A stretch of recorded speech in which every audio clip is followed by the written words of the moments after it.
से कितने लोग जगन्नाथपुरी गए हो? हाथ ऊपर करो।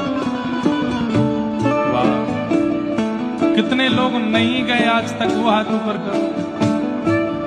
हम आपको आमंत्रण दे रहे हैं 27, 28, 29, 30 जून 4 दिन जगन्नाथ रस कथा पुरी में ही गाने जा रहे हैं हम। और जो लोग आए हैं वो भी आ सकते हो, पर जो लोग नहीं आए हो पूरी योजना बना करके जगन्नाथपुरी आइए। और उसमें एक विशेष बात, महाप्रभु जगन्नाथ जी का जन्मोत्सव भी है, स्नान पूर्णिमा।